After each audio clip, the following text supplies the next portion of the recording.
Hey there, this is Teagarden with episode 67 of the Unveiled podcast. Thanks so much for joining me today. Have you ever had a day or a week or a month where you felt like no one is happy with me? I have. Do you ever get down that no one appreciates everything you do? Sometimes I think, why do I even try?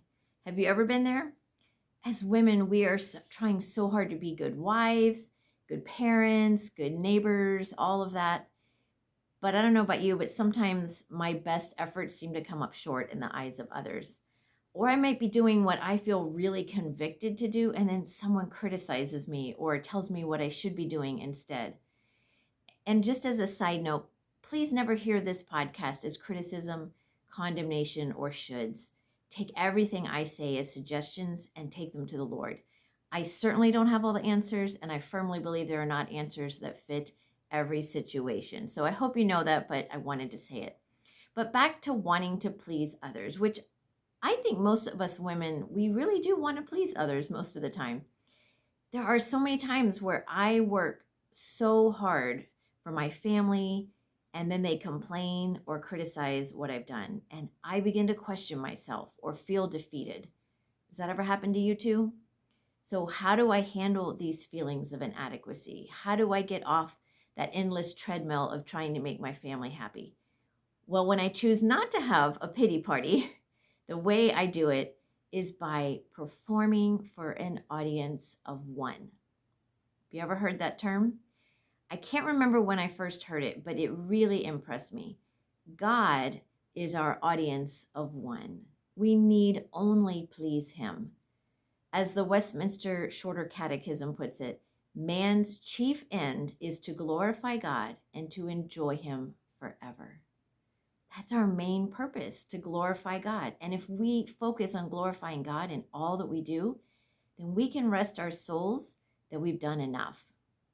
I know I get stressed out trying to please everyone and live up to other people's expectations and sometimes what seem like impossible standards. But the scriptures tell us to please and work for God alone. And thankfully, he's an excellent boss. His approval is all we really need. If others are upset with us, but we know we're following God's leading, then we can let that criticism and condemnation go. The final question we need to ask ourselves is this: is God pleased with this decision or this action? You got an angry person in your face? Be pleasant and kind and helpful. They may still be angry, but you will know that your actions glorified God. You are trying to please God, your audience of one. You may not be able to please that other person, but God is pleased when we keep our cool and serve others. There are three scriptures that guide us in this way of thinking. The first is Galatians 1:10. For am I now seeking the approval of man or of God? Or am I trying to please man? If I were still trying to please man, I would not be a servant of Christ. Ephesians 6:7 says, serve wholeheartedly as if you were serving the Lord, not people. I like that, as if. Even though we are serving people, we're serving as if we're serving the Lord. And Colossians 3:23-24 says, whatever you do, work as for the Lord and not for men, knowing that from the Lord you will receive an inheritance as your reward. You are serving the Lord Christ. Doesn't that take the pressure off to please everyone? We work for the Lord alone, and it should be a joy to work for the Lord. If we submit ourselves and our decisions to his leadership and prayerfully make choices, we will glorify him. And what a joy to work for the kindest, gentlest, most understanding boss in the entire world. I have found inadequacy can also show up in feeling that I'm not doing enough, whatever enough is. Know what I mean? Have you ever thought, what is enough after all? How will I know when I've done enough? Well, God spoke to me about this in my Bible reading this week. Jesus, at the Last Supper with his disciples, prayed to God. In John 17:4, it's recorded, I have brought you glory on earth, he's speaking to God, by finishing the work you gave me to do. I was so struck by that word finishing. Wait, what? What? He finished the work God gave him to do, but he didn't reach the whole world with his message, just one little corner of it. He didn't convince or reform the Jewish leaders. He didn't throw off Rome's oppression.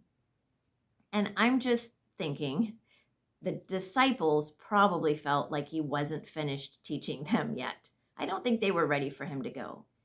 But Jesus had done what his Father asked him to do, and he said he finished the work given him. He had pleased his Father, his audience of one. We don't have to save the whole world or do most of the other things that we think we have to do. We simply need to love God and follow him and glorify him and enjoy him forever. The rest is gravy. So this week, when you get rebuked, criticized, eye-rolled, or generally beaten down, take a moment of quiet. Ask God if you're out of line. And if you are, make it right immediately. If not, then let it roll off your back like water off a duck's back. If God is pleased, then hold on to that. Our children will often not be pleased with our actions and decisions that are so important for bringing them life. No one enjoys discipline at the time, but God desires that we train up our children in the way they should go, which includes disciplinary action. When I begin to remember that I have to stand before God one day and give an account of how I raised my children, then my perspective shifts. If I'm doing what I know to be right, it's okay if my child balks at it. I don't have to take it personally.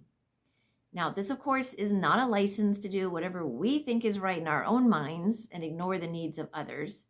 No, this is about working for God alone, who sees what we do and knows our motives, rather than running ourselves ragged trying to make everyone around us happy. We will rarely please everyone. So focus on God as your audience of one. Sorry about that. The world may not stand up and applaud you for all those wonderful unseen things you do, but your audience of one is there to give you that standing ovation when you are glorifying him. Well done, good and faithful servant. Big Daddy Weave has this beautiful song called Audience of One. I have a link to it in the description, but there's a few lyrics I'm going to share.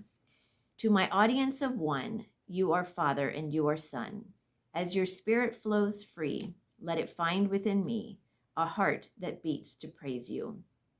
And now just to know you more has become my great reward. To see your kingdom come and your will be done, I only desire to be yours, Lord. So let this be our heart's desire. If you know someone who could use this word today for encouragement, please pass it along for me. God wants to set all of us free. If you like this episode, hit the like button if it's on YouTube or the other platforms. That also helps other people find it, and I really appreciate your help. Remember, you are loved, you are beautiful, and you are enough. Go in joy and peace.